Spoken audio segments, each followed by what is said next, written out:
anyone and everyone. Welcome to Have You Heard About This Case? My name is Sam. And my name is Kelly. Today we are again exploring some spooky happenings, only this time it is in our home of Chicago. Sam and I explored this one ourselves, and we just wanted to talk about it because there's no way Resurrection Cemetery is not haunted. But before we get into that, Sam, what's our question today? All right, my question is, what was your favorite subject in school? Ooh, good question. Oh, God. Okay. Our animals just want to Sorry be part about of it that. today. Yeah, the animals are all about it. Okay. So, favorite subject in school was probably I I had a handful of AP classes my senior year, and I found those to be pretty fun. And I will say that even though it was like a little tedious sometimes, I really did enjoy like AP language and literature. I was Oh, always very nice. into stories and writing. That was never my strong suit. Ever. I, Yeah, because you'd have like those open chats about your writing, and then there's always room for it to get derailed. But See, I loved the art classes. So it's not writing, but it's kind of a similar, like, you talk about it, it's conceptual. Um, that was usually my go-to, is I loved all of my art classes. Yeah, I was very lucky. I had a very great art teacher in high school and a really great professor in college. So that made it better. ooh, yeah, college is a whole different. I had a couple good honors classes that I really liked in college, but the most valuable one was a theater history course, Ooh. which was given by Dr. Rosemary Bank, and she's fantastic, and it made it worth my tuition. Yeah, my art history courses were, I think, probably my favorite classes I ever took in college. I loved taking my art classes so much that the last semester of my senior year, I declared an art minor because I just happened to have taken enough to qualify. It wasn't That's in the plan, excellent. but I just loved it, so I kept signing up for them. Yeah, why not? Like at that point, Yeah, they're like, you have the credits. I did the work. Right. Well, it's funny that we're talking about our favorites being some sort of history classes because today we are covering a long term haunting that will probably be known to our Chicago friends. This is the tale of Resurrection Mary. Yeah, this is like very famous for Chicagoans. Exactly. I read on multiple sources on this one of Mary being the most famous Chicago ghost. Mm-hmm. Anyone I know who I've talked to about this, because a little bit of context, Sinisterhood was in town last summer, and during all of their shows, every show that they did was unique to the city that they were touring in. So Mm-hmm. their episode, they did Resurrection Mary, and Kelly and I went on an adventure. And we actually went down to Yes. Resurrection Cemetery and walked. I'd say we walked like a third of it. We didn't walk a whole lot Yeah. in reality, but we walked a lot.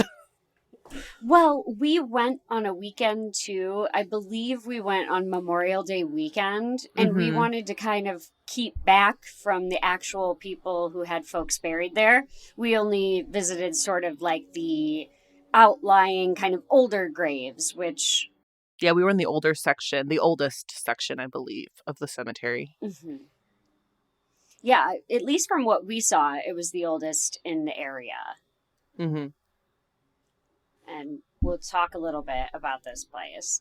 But it began in the 1930s, several driving northeast on Archer Avenue between Willowbrook Ballroom and Resurrection Cemetery have come across a young female hitchhiker. The hitchhiker is often dressed in a formal white dress, has light to medium blonde hair, and blue eyes. Occasionally, she has a shawl, dancing shoes, and a clutch purse. Whenever approached, she often disappears into Resurrection Cemetery from the street. So, like Sam and I just said, we can talk for a minute here about how big this place is. It is massive. Resurrection is one of the largest cemeteries in North America, and it encompasses over 540 acres and is shaped like a huge isosceles triangle. That's a lot of acres. That's so many acres. And then listen to this data that blew my mind. With over 152,000 graves, not counting 5,300 crypts in the mausoleum. Oh, wow. I kind of assumed that would be in there. And like, wow. That's so many. That's why I said Resurrection has to be haunted, because there's so many there. There's so many. Yeah, we didn't even go into the No, mausoleum. we did not. But we did go past. I'm not sure if they would be counted the same thing, but there's those other like outbuildings that are kind of like an outdoor mausoleum. Yeah. We were by those. And I think we did see Resurrection also has one of the largest stained glass windows in the world. I came across that on my research. Mm-hmm. And I think we did see that driving by. I think we drove around the building. I think we saw it through, like, I think we saw the exterior, which is like, oh man, too bad we couldn't be inside and see the stained glass, you know? Yeah, but it was important to us to be respectful because that was a big weekend for people coming and visiting. Exactly. And the grave sites. Yeah. Want to stay out of it. We didn't want to, cruise up on anyone because it is still very much an active cemetery. People are still being buried there. I would assume every day at that many graves. I would assume people are. Yeah, and we even drove through a lot of empty land that was in the cemetery. Like, there's still a lot of space available. Yes, and it looked like they were clearing several areas to have more space. It is so big. Yeah, some, like, dirt roads and, like, put pavement on yet or anything. Yeah, it's so big. And apparently, area residents have nicknamed it the Resurrection Triangle due to all the strange events that have taken place here throughout the years. I think that's a fair name. I mean, it's already shaped like an isosceles triangle, and there's just with the sheer number of people who this is their final resting place, I am skeptical that it's not haunted. I mean, we'll hear a little bit from Resurrection. It has to be. Yeah, we'll hear from Resurrection what their official stance is, but I know my official stance. Yeah, right? Yeah, I know mine, because that's just way too many. There has to be. It was consecrated in 1904 and officially opened in 1912. It is a Roman Catholic burial ground maintained and operated by the Catholic Archdiocese. The cemetery was named in commemoration of the feast celebrating the resurrection of Jesus Christ. Pretty self-explanatory. But this is a little less self-explanatory. One monument, appropriately named Resurrection of Christ, is situated adjacent to the cemetery's chapel. The large gray stone figure is said to be a favorite of Resurrection Mary. Reports describe Mary dancing at the foot of this monument on more than one occasion.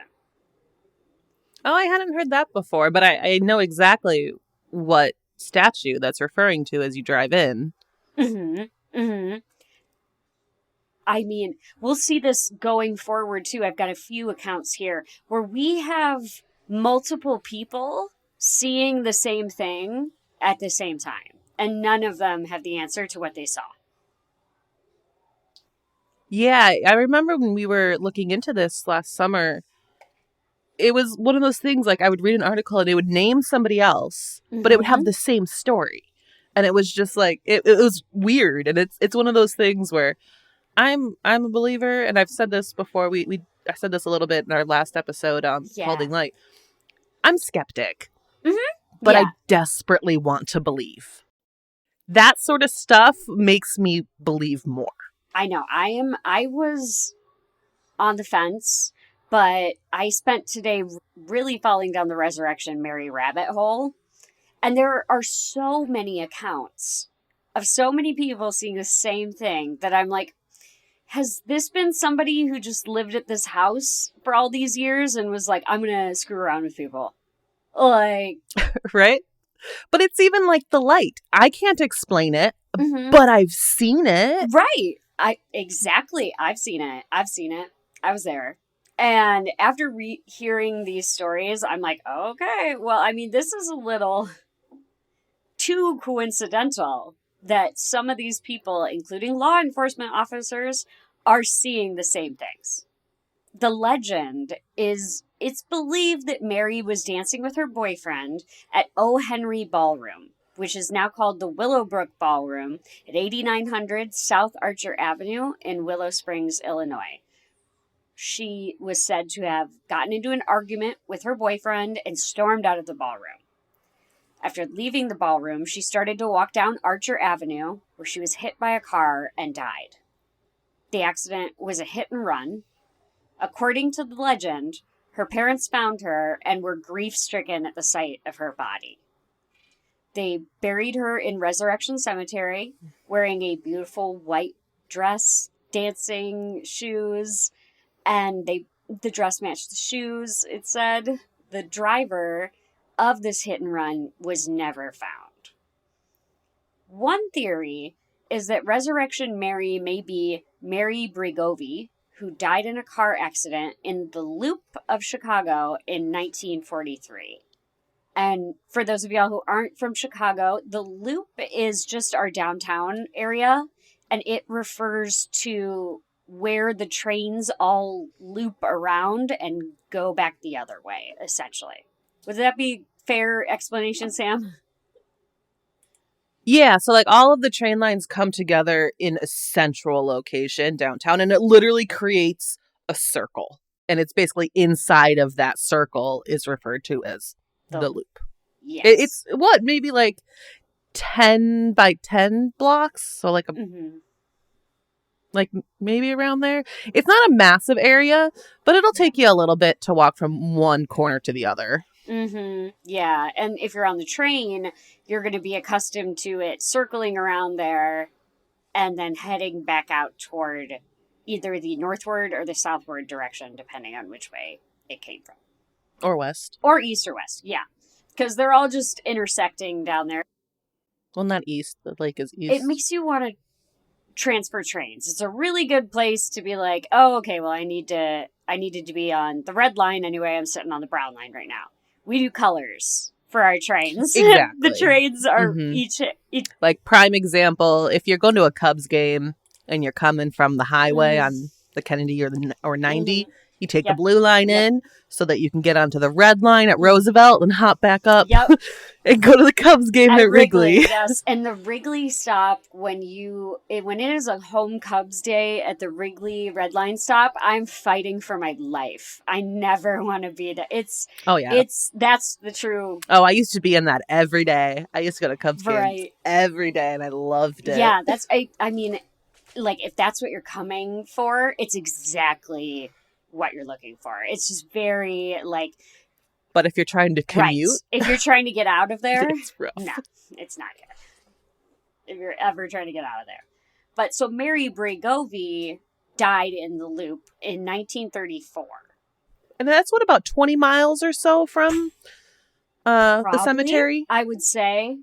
You think? Because cemetery is suburbs. Cemetery is not technically in Chicago. And so we'll talk a little bit about that, because this... like we're saying, it's all just theories, because, Mary hasn't introduced herself yet to anybody with a lot of clarity.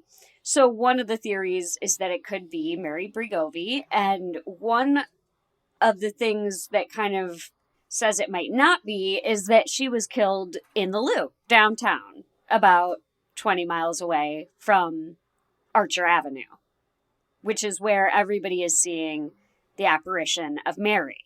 A second theory is that Resurrection Mary is Anna Maria Norcus, who died in 1927 in a car accident while on her way home from O. Henry Ballroom. We'll discuss the theories a little bit more in a moment, but first some more background on the existing reports of encounters with Mary. According to the Chicago Tribune, quote, full-time ghost hunter, Richard Crowe, has collected, quote, 36 substantiated reports of Mary from the 1930s to the present. See, I wonder, because you said the first one was 1934. And I wonder if it's his 1930s is 1934 and after, or within the first couple of years of the 1930s. I'm not sure. The car accident that happened to Mary Bregovi was in 1934. Mm-hmm. I just said that it began in the 1930s, so I would hope that they included all of the early 30s, because it sounds like that could have been... Yeah, I remember reading that same article, and it was like, I kind of had that Yeah. same question at that time. Whereas, like, you have a 10-year window to consider the 1930s. And if you really want to get super accurate with it, you would absolutely want the reports from 1930 to 1934, because that could have been allegedly when she passed away.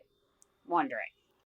Yeah, like you could rule her out if you saw her before exactly. that point. So that's another thing I'm curious about. But according to some, she's also been spotted around various dance halls and nightclubs around Chicago's South Side. The first person who claimed to encounter Resurrection Mary was a man named Jerry Paulus. And now this is in 1939. So we may have sightings that predate this, only this one is sort of the one that the legend kind of has coalesced to be the first substantiated seeing, I suppose. Okay. Where it kind of became her story. Yes, where we kind of got more to it than just, oh, I saw an apparition, or oh, I saw this and that, because Jerry has claimed to have an actual run-in with her. He was a Chicago South Sider, and he reported that in 1939, he met a person who he came to believe was Resurrection Mary at the Liberty Grove and Hall at 47th and Mozart, and not the O. Henry / Willowbrook Ballroom. However, he was love-struck by a young blonde woman. He approached her, and the two hit it off and spent the night dancing. They even shared a kiss. Oh, wow. Yes.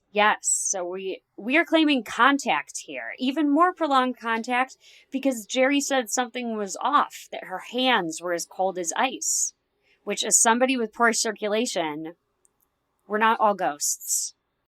I was going to say, my hands are always cold. I know, I'm freezing. So Jerry said, however, he remarked to the woman and described her as having, quote, cold hands but a warm heart. So isn't that sweet? So he allegedly brought it up, like, to her. Interesting. And it's interesting that at 47th and Mozart, I'm not pulling up a map right in front of me, but that's still kind of far if it's where I'm thinking that it is. I think it's right. I know where Mozart is north and south, and 47th would be east to west. That's probably still 10 to 15 miles away. Right. It's in the area, because we have a lot of people saying around this area she has appeared, and it always sort of just ends the same way. Maybe there's a different intersection than what I'm thinking, but I know both of those streets. Yeah. In Chicago specifically. Right. And it's not terribly close, but it's also a whole lot closer than the Loop. Yeah. But they sort of all come, and maybe this is why Jerry is sort of named as kind of the first one, because he is the first one who has like a consistent story that seems to be repeating with people. People seem to have seen the same thing. Only, from what I understand, he is one of the only ones who came into actual contact with her. Like, prolonged enough that he could say her hands were cold. Right. Closing time came around, and Jerry offered the woman a ride home, as she said she lived in the South Side. Still, the woman asked to be taken down to Archer. Jerry was confused. Archer Avenue is in the opposite direction. So why was she asking to go there instead of home? Jerry took the woman down towards Archer anyway, and she motioned for Jerry to stop in front of the Resurrection Cemetery. When he stopped the car, she got out and vanished before his eyes. Ooh. Right? Ooh. What? And I feel like that's like one of the, like, just the lady in white Right. stories that you hear. Like, that's always kind of the ending. Mm-hmm. Yeah, that's sort of where a lot of these stories terminate. It's just she gets to Resurrection Cemetery and vanishes. And that seems to be consistent with everybody. Mm-hmm. Some of this might be like tall tale, overblown legend, but also it's part of the lore of Resurrection Mary, so I'm going to share it. Allegedly, Jerry was shaken with disbelief, but not too frightened to seek out answers. The next morning, he made his way to the address where Mary said she lived. He knocked on the door and encountered her mother. When Jerry asked about the woman he met the previous night, she informed him that she'd been dead for nearly 3 years. Woo! Oh, interesting. Because that also doesn't put her in the timeline of Mary Bergovie. Is that what her last name was? Uh-huh. Brigovy, yes. Because this would be 1936 if she died 3 years Correct. previously. Interesting. Right. What's odd is that he correctly identified her in a picture that sat on the piano in the front room. Oh, see, now that's creepy. Yes. So he positively said that was her. I don't know what it means. I'm sure there are many Marys who are buried at Resurrection Cemetery. And maybe that's just like your afterlife uniform. Like maybe you just get a long white something. That'd be chic. Right, like the lady in white urban legend is a thing because, right, like, I'm not sure if it's because of Resurrection Mary or that's just a common thing, but I know there's areas all over the country, I'm sure all over the world, that have lady in white stories. Right, and I think a lot of that probably has to do with like the burial shroud, you know. Mm-hmm. In my head, at least, when I think of a burial shroud, I think of something in white. Right, exactly. Yeah, so maybe that's where it evolved from. Maybe, and I know it's all over because I remember in Ohio, it was very much, there were other lady in white stories. So I think that it may have evolved from just like seeing someone in a burial shroud. I'm not sure. That makes a lot of sense because I know another really famous one is in the Bridgewater Triangle in Massachusetts. Mm-hmm. Because that's Okay. another very famous lady in white story, and it's a little different than this, but the ending is typically the same. They vanish. There is one story that I want to cover at some point coming up when I have my next paranormal moment. I want to cover the cemetery in Downers Grove, Bachelor's Grove. Mm-hmm. Have you heard of that one? I have. Well, so I grew up not terribly far from there, so maybe we should do another road trip. Yes, it was because that was actually one of my first, like, have you heard about this case moments? Like, I was very young and I was on the only computer that was in our house. For you young people, there was only one computer in our house. And it was a big monster of PC and everything. It was connected to the landline and everything, so you couldn't be calling nobody while Kelly was researching Bachelor's Grove at 14. I was in the same exact boat when I was a kid. Right. They're like, Kelly, we can't call anyone. And I'm like, yeah, but have you heard about this case? Look at this spooky cemetery. And now look at where you are, talking about it 20 years later. We're gonna keep talking about it too, because you guys, it's another spooky little spot. And I would love to make a road trip there. Yeah, we should definitely plan a trip out there soon. Absolutely. So I'm sorry for getting sidetracked there, but you guys, there's a lot of spooky happenings in Illinois, and I'm not going to rest until we talk about them. And it turns out that Jerry had encountered Resurrection Mary. And over the next few decades, several other men, women, law enforcement officers, many people would have similar experiences. But Jerry's encounter was the one that began the legend. Was it a lot of women that encountered her? Because that was something I found, like, I couldn't find a lot of information on.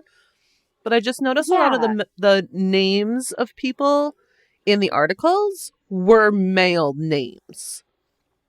but it was I kind of would confusing. say out of everybody I researched today, there were maybe more men than there were women, but there was still a significant number of women who saw Okay. her. Even, and just as often, sometimes it's two people in one car, like two spouses, and they saw the Okay. same thing. So, again, I am obsessed by this idea of everybody seeing the same thing. Yeah, that's so fascinating to me. Yes. And oh, I can't wait to tell you some of these. But I'm let's excited. let's take a step back though, because we just talked about Mary Brigovi, so let's discuss what happened to her.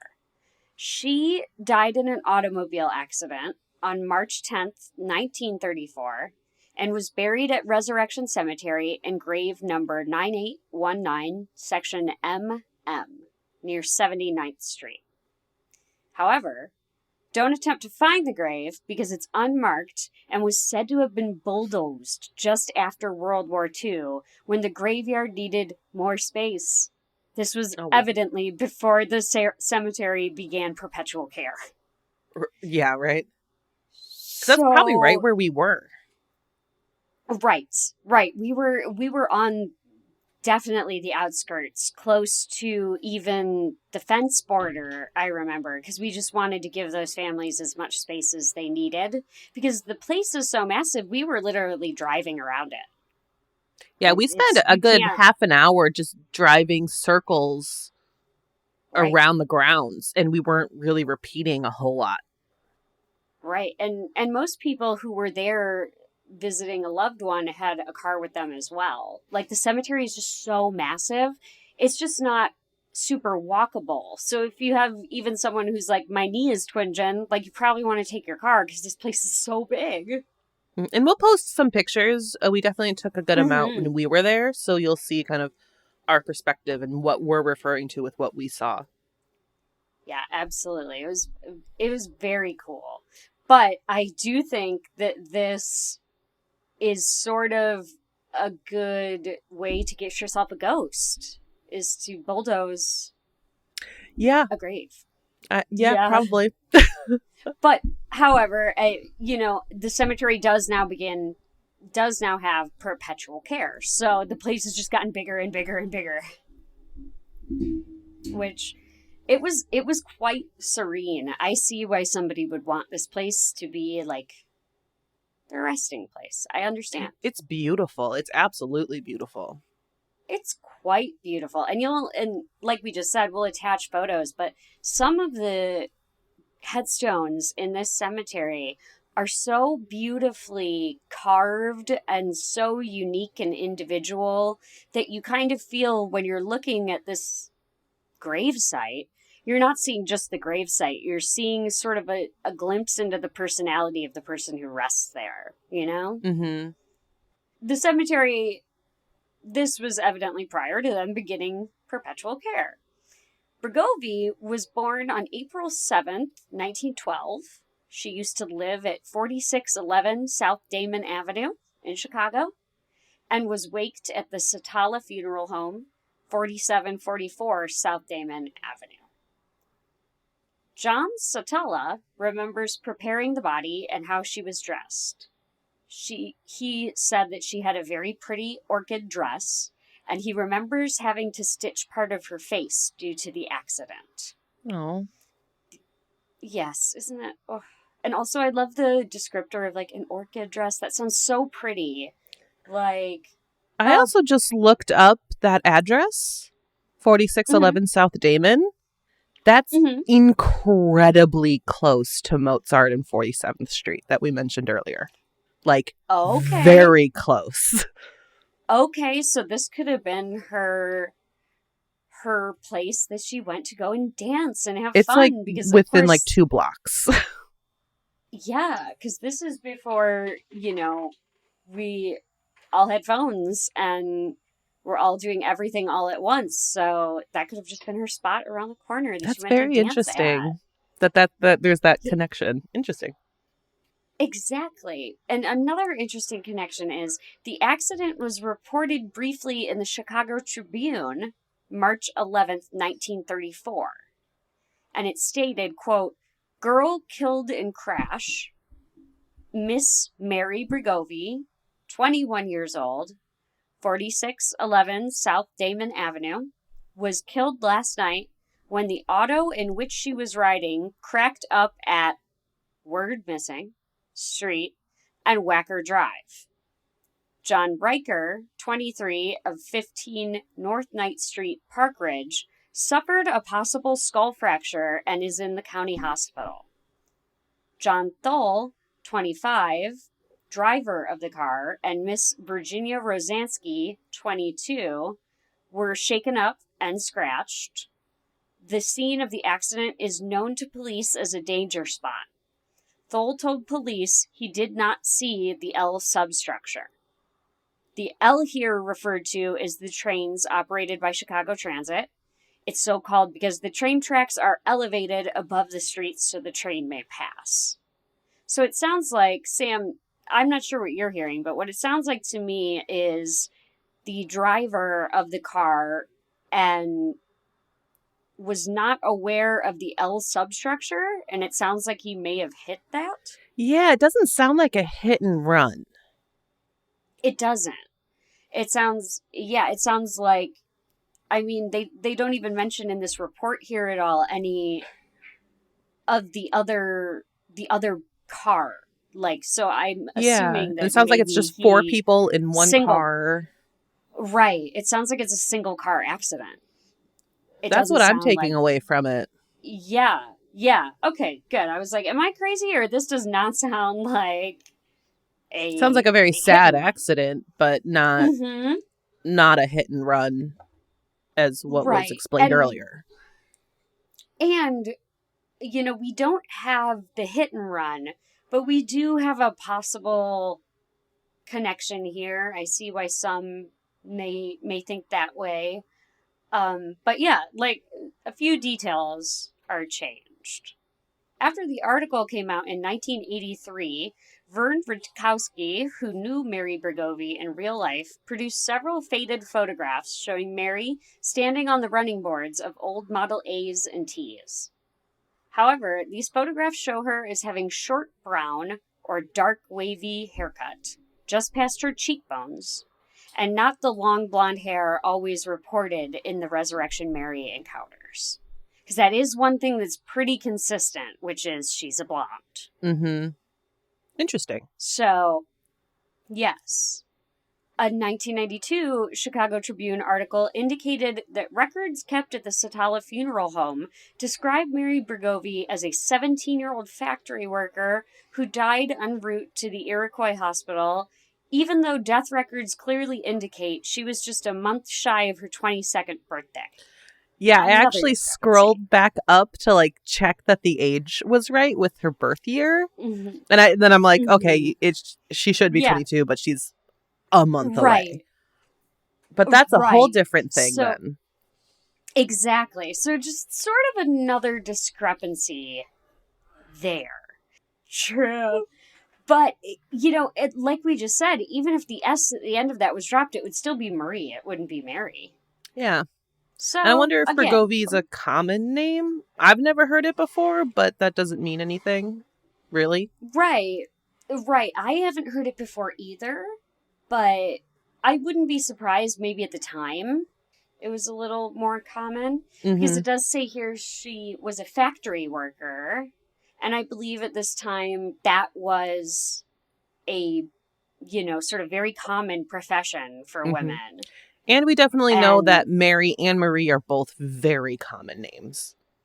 Right.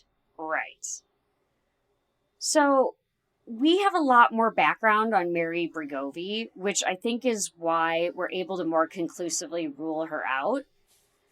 What I have here, and I don't have a lot of background on it, is that many agree today that a woman named Anna Magura Norcas is actually Resurrection Mary.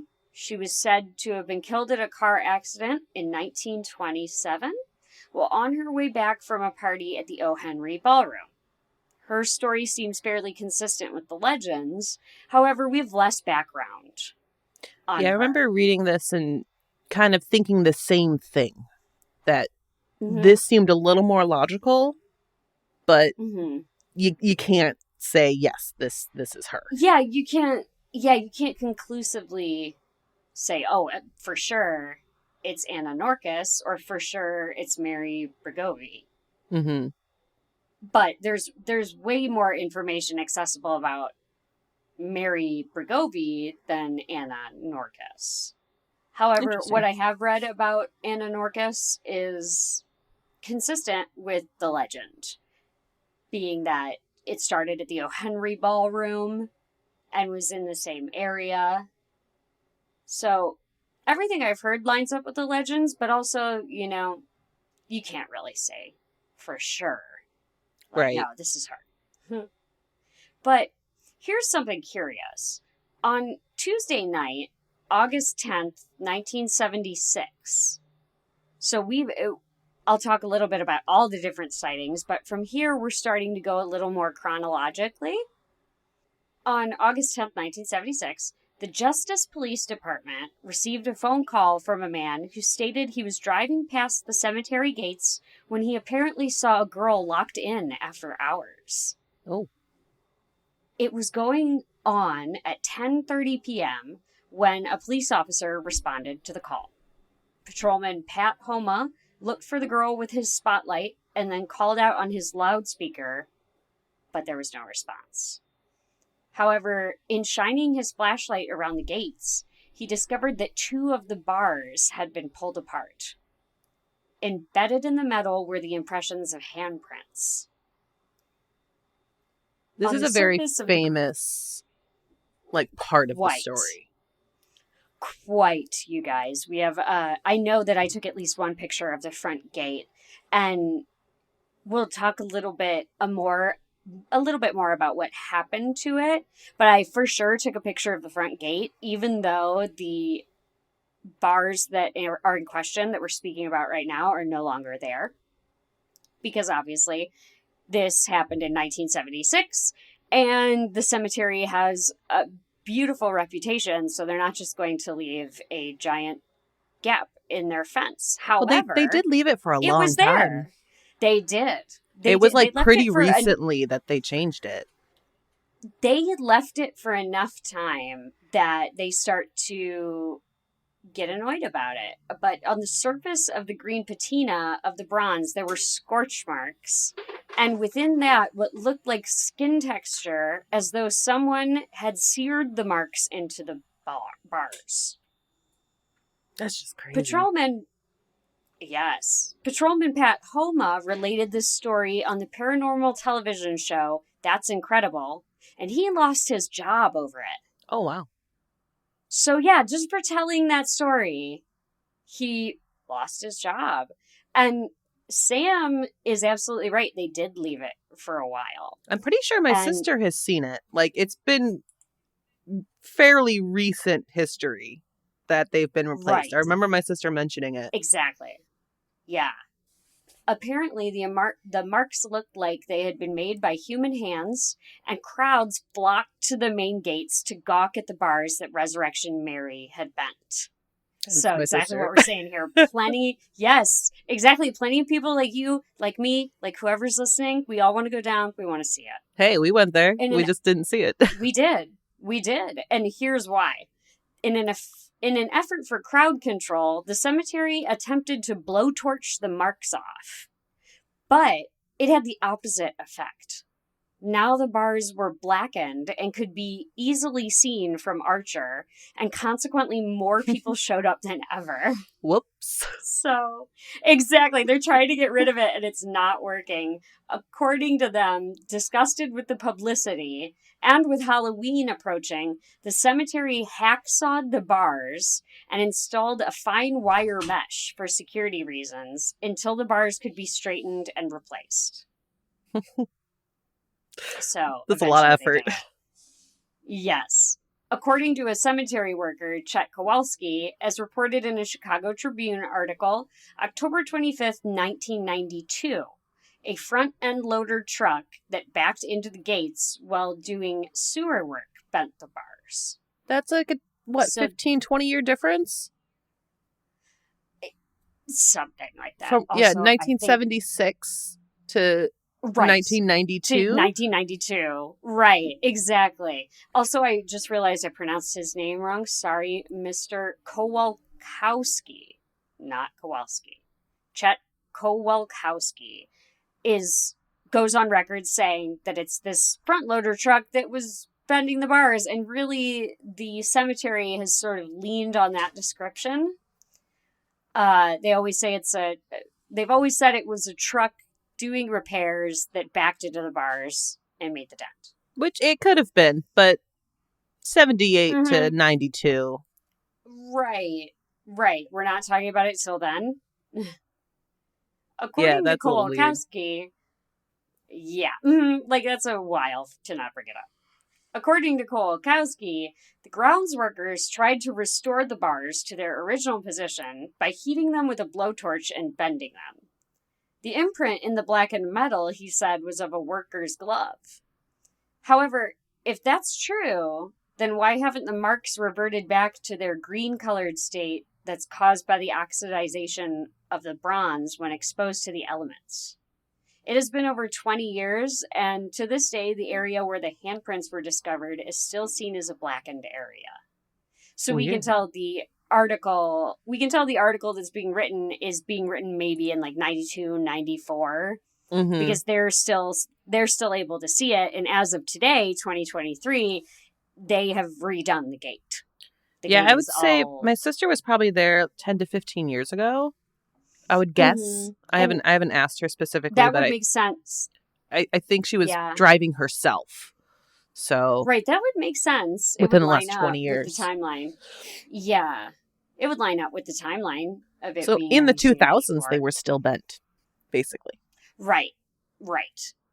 Right. So they have very recently apparently updated this fence, but we do have pictures that I found on my deep rabbit hole dive. We do have pictures of the old gates. You will get to see. There's a close up of where it's bent, where you can see the handprint, and there is also a picture that I'm going to leave of the bars having been removed and them installing that mesh behind it. So you can see, Oh, nice. even I though haven't they seen that. tried to, right, even though they tried to take it down, they sort of only highlighted the area. Right, They like may it have was taken out here. the bent, right, they may have taken out the bent bars, but now it's like, here's an even gianter hole for our spirits to spill out of. Right. You know what I mean? Like, ugh.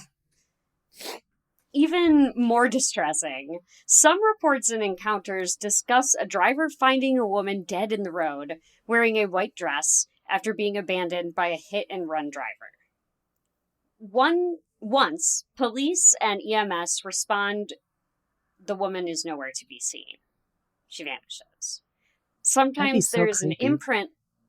Yes, even creepier. Sometimes there's an imprint left in the grass where the woman was supposedly lying. Like, Like Ash has never people, told me any of this, but like, I wonder if she's ever come across something where it's like, oh, I got a call. No one's here. right. You gotta ask her, because I should. fell down the rabbit hole on this one, and there were multiple different people who called EMS or called police, and multiple different people who reported this impression on the ground where she was laying.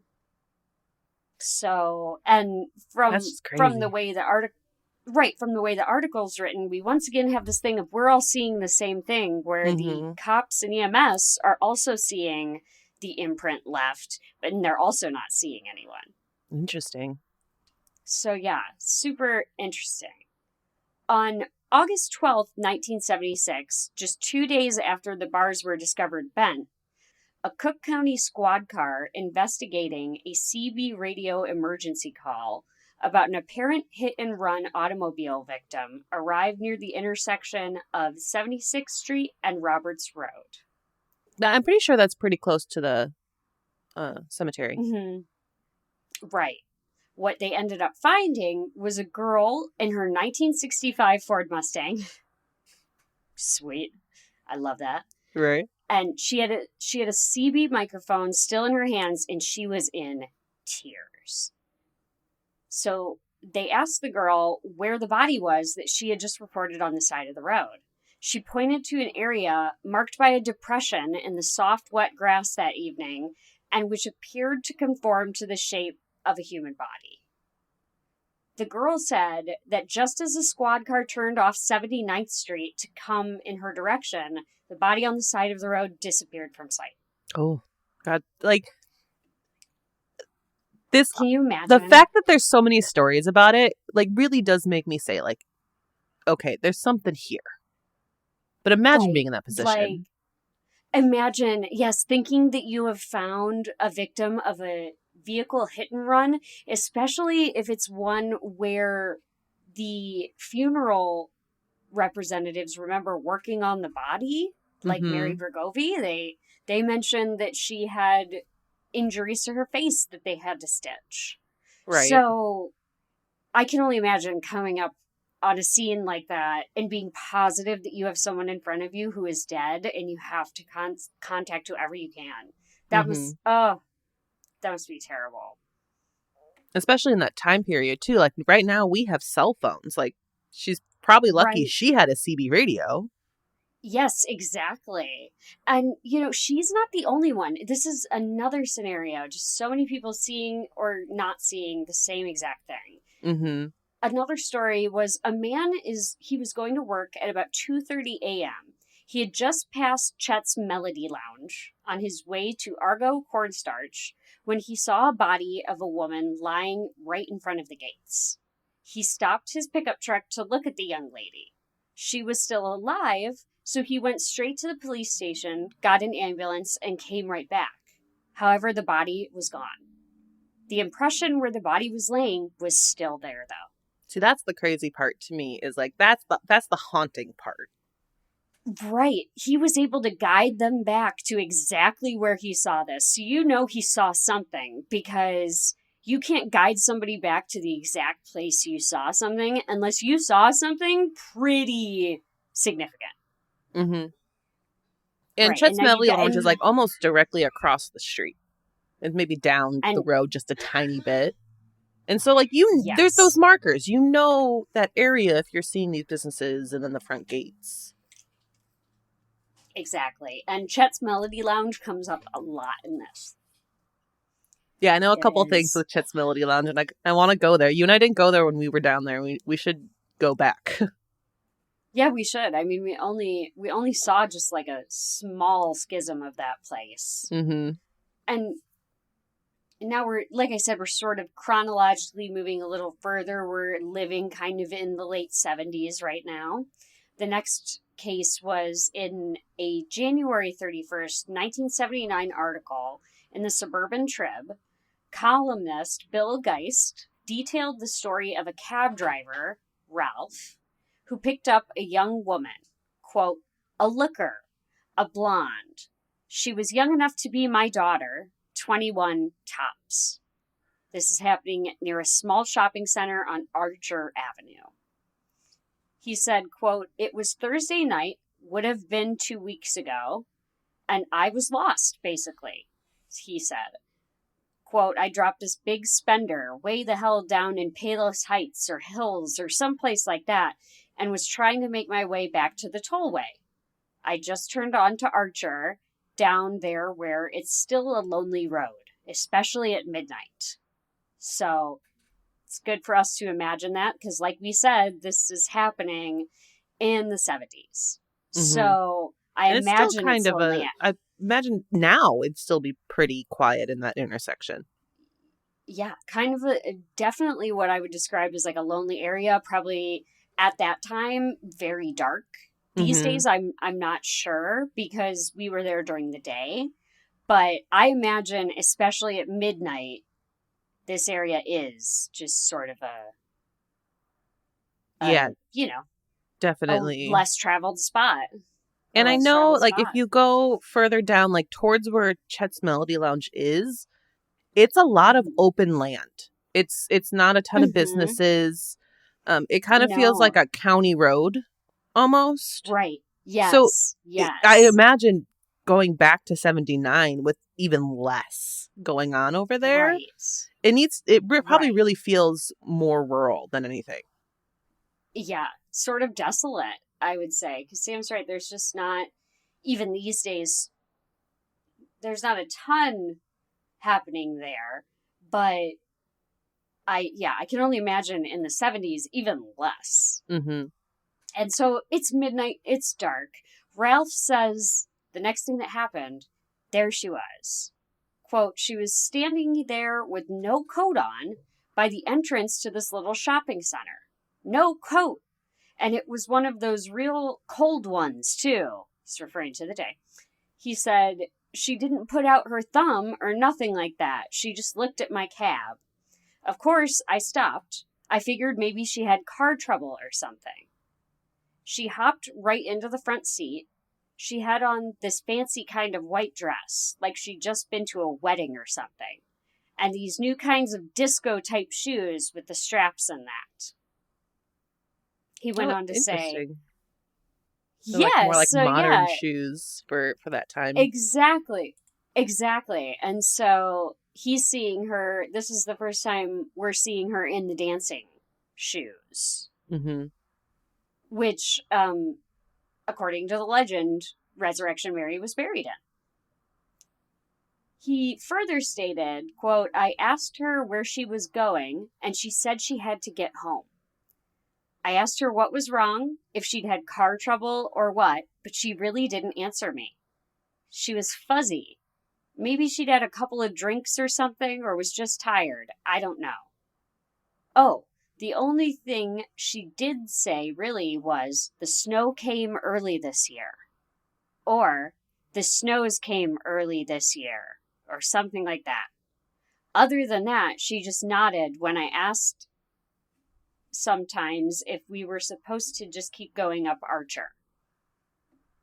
She was looking out of the window at the snow and the trees and that. Her mind was a million miles away. Maybe she smoked something or something. Who knows? So Ralph now thinks he has a drunk ghost in his car. Right. Does the article say when Ralph had this encounter? The article says that it would have been end of January 1979. Okay, because I know you said the article came out January 31st. I just wasn't sure if it was shortly before it came out. Yes. So this happened. He also dates it with his quote. He says, like, it would have been about 2 weeks ago. Oh, okay. So I missed that. I think this is all happening in 79. So that's also kind of interesting, the snow comment to me, because... Wait. Oh, should I not say anything yet? No, but it's going to come up. Okay, keep going, and then we'll talk about it after. Yeah. So he thinks that he has a ghost that's been smoking dope in his car, and he closes this saying, quote, a couple miles up Archer there, she jumped with a start like a horse and said, here. I hit the brakes.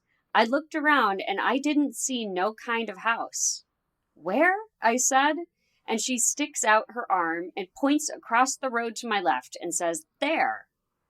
And that's when it happened. I looked to my left at this little shack, and when I turned, she was gone. Vanished. And the car door never opened. May the good Lord strike me dead, it never opened. Cool. End quote. Yes.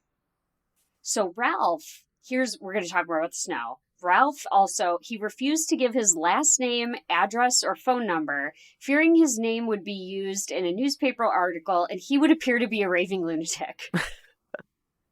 So Ralph was like, no, you can just call me by my first name. That's good. Right. I understand. I get it. Yeah. Right. It might be an uncomfortable position to put yourself in until you hear this, which is the ballroom was closed on Friday, January 12th, and for about 2 weeks thereafter. Oh. Okay. Owing Okay. to a major blizzard that had blanketed the area with the snow and with heavy snow. But Thursday, the 11th, it was open until midnight, an estimated 10 minutes before Ralph said he picked up this blonde hitchhiker. Plus, it was a special night in the ballroom, a singles night, for those without escorts to come and dance the waltz and foxtrot just the way they did here for 40 years. How interesting. Okay. Exactly. So she said that the snows came early this year, and then the day after, and for 2 more weeks, the ballroom, everything was blanketed with heavy snow.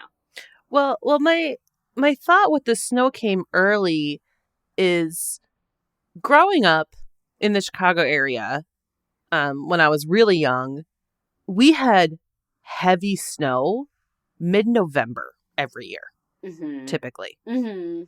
So Yeah. being that January and saying the snow came early, that seems weird to me because usually you have snow Mm-hmm. for a couple months by that point. But Yeah. now, like in Yeah. relation to a major blizzard, that's very interesting. Right. I was like, oh, okay. I mean, that's the only thing he said that she stated. And apparently she repeated sort of the same thing about the snow. And I don't know that anybody else, I don't believe, has claimed to speak to her. And if they have the same story, which is she would only repeat certain Like she's trying to phrases. go home and like that sort of Yes, thing. I'm trying to go home. Exactly. Well, I'm also She's just not thinking about really. Mary Bergovi died in March.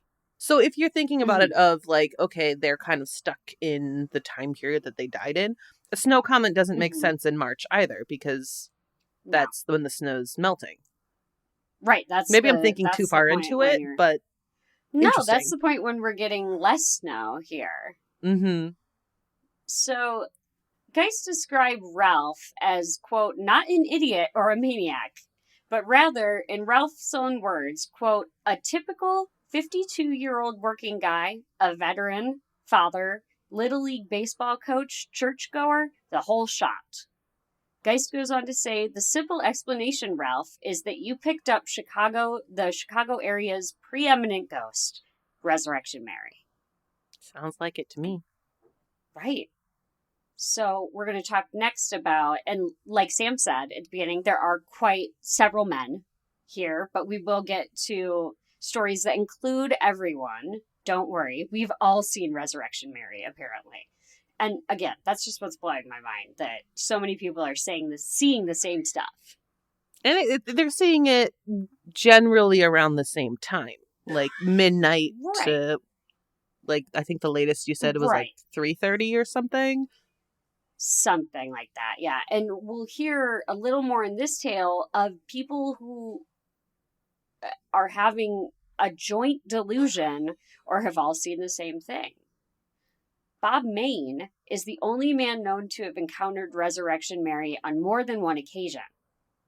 While a night manager at Harlow's, once located at 8058 South Cicero Avenue in Burbank, he saw a strange woman one Friday night and then again 2 weeks later on a Saturday night. He described her as, quote, about 24 to 30 years old, 5'8" or 5'9", slender, with yellow blonde hair to her shoulders that she wore in these big spoolie curls coming down from a high forehead. She was really pale, like she had powdered her face and her body. She had on this old dress that was yellow, like a wedding dress left in the sun. She sat right next to the dance floor and she wouldn't talk to anyone. She danced all by herself, this pirouette type dance. People were saying, who is this bizarre chick? So everybody is seeing this. When Maine and others tried to talk with her, the woman would only shake her head and, quote, seem to look through you. Hmm. But the strangest thing was, he says, even though we carted everyone who came in here, I worked the door, and there were waitresses and bartenders and people there, nobody, either night, ever saw her come in and never saw her leave. Huh, interesting. Never in his wildest dreams did Maine assume it was Resurrection Mary until he read an article in a newspaper 4 years later. That's very So interesting. So I think 100% this guy saw something because he's so descriptive of Mm-hmm. he's so descriptive of every part about this girl. You Right. know, like he's got the specific date age range, the specific height range, her hair color, her complexion. Like, he either really thought this through or he saw something weird. But according to his story, there were waitresses and bartenders and people who worked the door and other people seeing this. Well, that's what's interesting about it is that first night they probably were like, "Oh, that's weird. I didn't see her come in." Mm-hmm. And then when they saw her again, it was like, "Okay, we got to look at Right. this a little bit Like, more." And wait a that's minute. probably where he got more Yeah. detail. But that makes it much more Mm-hmm. interesting to me. Yes, exactly. That she has, sort of appeared at the same location twice, and he's seen her both times. So moving forward and introducing Janet Kalal, who in 1989 was out driving with a few friends on Archer towards Resurrection Cemetery, and they saw a woman wearing a white dress. As they approached the woman, she jumped in front of Janet's car, and Janet was unable to stop the car in time and hit the woman. Janet and her friends all saw the woman, but none of them felt the impact of hitting her. And Janet and her friends got out of the car, and no one had seen any trace of the woman. Everybody had seen the exact same thing, but none of them could explain where the woman had disappeared. Now, there were said to be sightings in 1976, 1978, 1980, and 1989, which involved cars striking or nearly striking Mary outside Resurrection Cemetery. Mary always disappears, however, by the time the motorist exits the car. I feel like that's kind of the most famous, like, snippet of the story for a lot of people. Mm-hmm. So yeah, we have this repeating vision that people are seeing in 1, 2, 3, 4 different years of Mary almost striking their car, which has to be so scary. And what's really interesting to me through this is like just going through the dates of kind of everything we've discussed so far. We have couple sightings, well, one sighting in the 30s, late 30s. Mm-hmm. Mm-hmm. But then we really mainly jump to the 70s. Right. A lot of activity in the 70s. Mm-hmm. And that's just interesting to me that it's like such a big jump and then there's a lot of it. It's a lot. And then also these car striking incidents happen in the 80s. The 80s into 1980 and 1989. For example, the last weekend in August 1980, between Friday night and Sunday morning, Mary was seen by dozens of people. Oh. Many who called Justice Police to report they had just seen her. Squad cars were dispatched, and although the police could not explain the mass sightings, they did find a number of people, many who flagged down the squad cars to report what they had just seen. The deacon of the Greek church on Archer claimed to have seen a ghostly form near the cemetery on August 29th, 1980. The Valley Times investigated his story, and it was published in a newspaper in Lyons, Illinois. So, in the beginning of 1980 here, we're seeing a bunch of different sightings just in one weekend. Right. Like, I wonder Friday night to Sunday morning. Weekend, like, if this is truly a ghost and it's not anyone we think it is, because there's a good possibility that it's someone that hasn't even been brought up in the conversation. Yeah, yeah. What if that weekend was a big weekend? Right. What did that weekend mean? That last weekend in August, Exactly. And it says something that, like, there were dozens of reports in one weekend. Wow. Like, I can't imagine having to answer the phone in the dispatch that day. Like, oh my God, we got another one about this lady. Can we send somebody out there, please? And it also highlighted to me all different kinds of people are seeing Mary. And so I had to put in there the comment from the deacon of the Greek church who had seen the ghostly form as well. So, like, everybody is running across her. Yeah, I've in never the heard about early. that weekend, but that's so interesting to me. Like, that's a Right, lot of right. people. Exactly, dozens, and just all kind of everybody. But while we're talking about dates, the reports slacked off in the 1990s, with a few exceptions. A local truck driver encountered a strange female figure in 1991 while hauling materials for a trucking firm. A most unusual, very recent sighting happened to GRS member Mark Harry Gordon and his mother, Dolores Joan Gordon, on Halloween night of 1997. Quote, many a night we have gone to ghost sites visited previously with excursions into the unknown Inc. And sure enough, lights were on in the mausoleum at Resurrection Cemetery, which shouldn't be. One section was lit, while the rest were dark, and organ music could be heard faintly. Oh, that's creepy.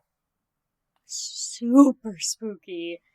As we drove around Resurrection Cemetery on Halloween night about 8:40 p.m., streetlights around the cemetery were going on and off at random, but in no particular order.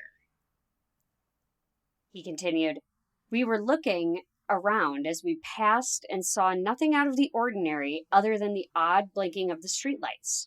Not all of them, just one on Roberts Road and one on Archer. Nothing on 79th Street or around the southwest corner.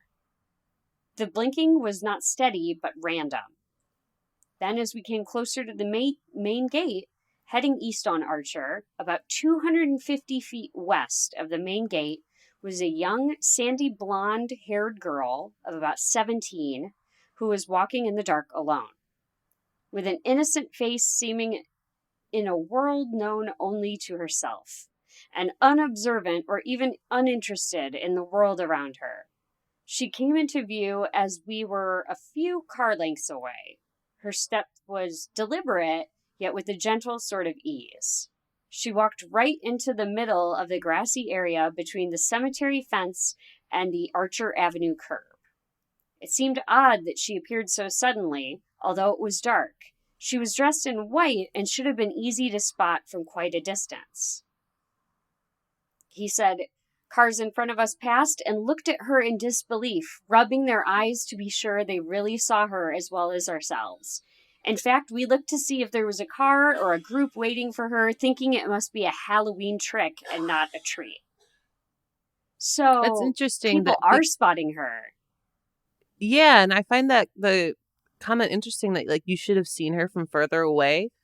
That's not a hilly area. It's a very straight section of road right there. Mm-hmm. Like they should have if Right. she's in white and streetlights are coming on. Like Yeah. And so, it makes sense that when he says, like, the cars that were rolling by could see, because I'm like, well, that would make sense. I mean, who knows? Maybe they're entering the cemetery is what summoned her, and then everybody could see from that on. Yeah, I don't know. It's interesting. And it's also that description that you gave of her, like, unobservant and uninterested sounds like that experience in the bar where she was, like, looking through you. Right. Fuzzy, uninterested, a little, she's repeating the same things. So he further described their encounter saying, quote, she was all alone and not a care in the world. No one was nearby who might have been with her. There was no place to go to a costume party or bus. It was right along the fence of the cemetery. In fact, police were at the entrance so that no one could enter. She was coming from their direction, so I'm sure they would have not let her pass without questioning or observing her. The lady in the car in front of us made a U-turn in the middle of Archer and headed back west. By the time we looked in the rearview mirror, she was gone. So interesting. Right? So, I find it super interesting that they're like, there was no party, there was no bus, there was nobody around here. There were cops in the area. Like, they would have seen her. And that's so consistent with the multiple other stories that we've heard. Exactly. So people are reporting the same things as these people go on to say. She was dressed in a white dress with tiers of a sort of lace only pictured in old pictures of the 1930s. Oh, It had a interesting. limp look. Yeah, I'm interested in this. It had a limp look that just hung, not like the type of fabrics used nowadays. And And I can that totally speaks to me. picture I know that. exactly. Yes, I know exactly what material they're talking about. Mm-hmm. Like, and again, once again, we have this very descriptive witness here. It's interesting that this is She, the first time we also have a description of the dress. yes, exactly. Other than it just being yes, white. we're getting right, exactly. The rest of them have just been white and flowing, and this one is very specific because they went on to offer even more details, saying she also had a lacy material on her head, as well as holding in her two hands a spray of red roses attached to a holder like girls would carry in a wedding years ago. Now it is not seen that way, as a nosegay or a small bouquet or corsage would be the thing used. However, there were red roses around the front of her neck and chest, and it looked as if she had stood up to a wedding in days gone by or was buried that way.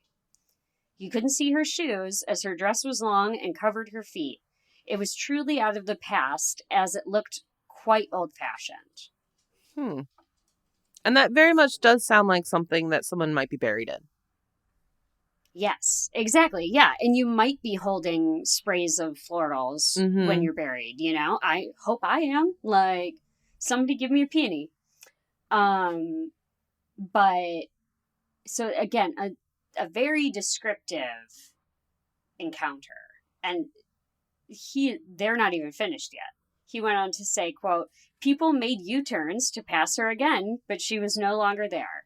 We made a round of the cemetery the long way in 6.5 minutes. By then, no one was around. After making 4 more rounds of the Resurrection Triangle, we noticed we were not alone, as a couple of cars in front of us and at least one directly behind us were the same ones from before. They too were trying to get a second glimpse." I think I would do the same exact thing. Exactly. I would be like, hold on. Everybody hold on tight. We're flipping a Yui. And making your way around that cemetery in 6.5 minutes is pretty quick. That's super fast. I was like, man, they were hauling ass. It takes 6.5 minutes just to cross the cemetery when you're driving directly through it. Yeah, you guys, this place is so big. There's basically a roundabout in the middle of it. Oh, there's multiple roundabouts in it. Yeah. Thank God you were driving. Otherwise, they would have had to bury us in that spot that they were putting up, because I would have lost my mind. And so they finished by saying, quote, "Was she Resurrection Mary, the ghost that people have been seeing for about 70 years on Archer Avenue? We don't know. They did say she was a solid person, not a spirit, and had a determined action as though she had to get somewhere." So I do want to be my skeptical devil's advocate here. This is a great Halloween prank. Oh, yes, exactly. That's why I was like, right when he came in and he says, like, there was no party, there was no bus. I'm like, I'm glad he said that right away, because that's the first thing I would have thought. I was like, this is probably just kids. It's Halloween night. You go dressed as Resurrection Mary. Why the heck wouldn't you? I'm pretty sure my sister was Resurrection Mary a couple times when we were kids. That is so cute. I'll have to. I want to say she was Resurrection Mary. Ash. I'll have to give her a phone call. I'll give her a call tomorrow and ask her. Yes. And so, yeah, the skeptic in me, of course, is like leaning into at any time, this could be an excellent prank that young people are just trying to do. Like a full body ding dong ditch, except you pretend you're dead in the alley, or on the curb rather, and then you run away when they call the cops. I don't know. I'm like, that seems like a really risky game of ding dong ditch. Yeah, I personally wouldn't do it. But me neither. Somebody who is clever enough and nimble enough to run away and hide like that, it's possible. teens are a new breed. They're a new That's breed. true. Like, maybe they, like, we did Ding Dong Ditch, and they were like, we can do you one better. See, We're we going to sporked bring the people's authorities into this. yards. We would get like plastic Yeah. sporks and Yeah. fill their yards. That Oh, was yeah. our like Exactly. bad thing that we did Exactly. when we were kids. Exactly. Yeah. And there was nothing, and to be fair, I wasn't given like a fertile ground like these kids are. Like, they are given nothing but inspiration from all the stories that are there. Right. Like, and so I can totally see why some spooky little children who are spooky like me would be like, this would be so much fun to do. However, I would never take it to a point where like a driver saw my body and had to call the cops. Like, I would never do that. Hey, and you never know. I grew up in the middle of the woods. Maybe if I grew up where like this sort of stuff would happen, I'd be more mischievous. But I'm not. Right. Same. And so local residents, ghost researchers, and the patrons of Chet's Melody Lounge are firm believers in Mary. Every Halloween at Chet's Melody Lounge, bartenders place a drink on the end of the bar just in case she decides to make an appearance. I thought it was every day they do that. I'm not sure. On the interweb just told me that at least every Halloween they do it. I just remember when Sinisterhood, when we went to their live show and they talked about it, I feel like they mentioned it was every day because they actually went in there and talked to the employees and hung out there for a long time. But maybe it's changed. It would make sense. I don't know. Maybe it's changed too, having the pint out every day. Maybe it started as just Halloween, and then they were like, "This is a really good gimmick for us to get people in here." Which exactly. I'm not hating. No shame. We already said we want to go. Right. Like, you guys are able to claim haunted bar now. Lean into it. Into it. Do it every day. I'm there. Like, when you go down to New Orleans, there is a bar, and shame on me for not remembering the name of it, but they have an entire dinner place setting every night. Really? For a specific spirit. That's cool. For a specific spirit down there. I'll have to maybe at some point cover that because I've seen it a couple times now, and they have that dinner setting out every night, and they always set it with the dinner that's in the bar that's adjoined to this dining area. That's awesome. We'll have to go when we do our spooky trip. Absolutely. Absolutely. Because the rest of it is open to the public, that dining space. Yeah, that'll have to be added to our list. They only have one. Yeah, they only have one that they reserve for the spirit, and it's a specific one. But it's very cool because you can see the table that they keep for the ghost from the street. Oh, cool. So you can always kind of peer in and like see what they have out for the ghost that night. People say it has been before. And that's why they started doing it. But also they had problems when they stopped doing it. Was the thing. No. People get angry about it. When they were playing into it and all that, they would just have it out. But apparently, allegedly, when they took the place setting away and took the table away, they started getting more encounters and like more spooky vibes. Oh, and then interesting. They just went back to putting it out. Yeah. I thought they just get like ridicule from people who are interested. No. Oh. Everybody is super interested. Like, we need to keep this table out for them or they're going to wreck this place. Right. And I'm into that. I'm like, let's keep setting it every night for the ghosts. I'm so into it. I'll be the one who does it. I am a skeptic and I say I need to be proven that they're real. Mm-hmm. I want to show the utmost respect. And I feel like that's a great way of doing it. So if you prove to me that you're real, I want to show you the respect. I hope you give that to me in return. Absolutely. Because otherwise I'm going to be absolutely respect terrified. My space. Right. I would like you to respect my space and not violate my boundaries. But I'll set out dinner for you every night in exchange for this. Arthur. Yeah. Fair. He's digging at something. Sorry, I can just hear his clicking little nails. Yeah, Rick B's been like all up rubbing against the mic this whole time. All right, well, we're about to close out here with just some last fun facts. The Ballad of Resurrection Mary is played in the jukebox, and t-shirts, sweatshirts, and buttons now flood the market as well.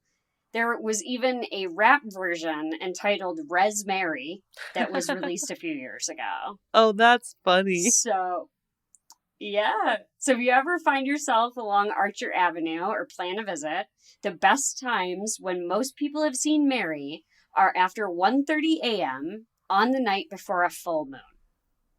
So when you're in your car and flying down Archer, just remember that you might not be alone. That is awesome. It's such an interesting story because it's there's evidence, but there's no evidence. Exactly. There's something, but there's nothing. Mm-hmm. Like, how are this many people? How were there 12 separate reports of her in one weekend? Exactly. And we don't have evidence of kids doing this, you know? Yeah. I would think after, like, the 6th call you get, you're like, okay, this can't possibly be kids. No kids are this coordinated. Right? Like... And it just kind of makes me think that maybe the 2 people that we potentially think could be Mary might not be Mary. Exactly.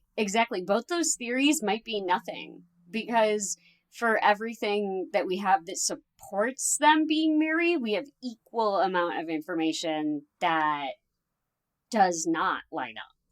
Yeah, I feel like if that article about Mary Bergovie talking about the car hitting the L structure, that would, to me, rules her out. Me in my personal opinion. Because if you're talking about the L, you're talking...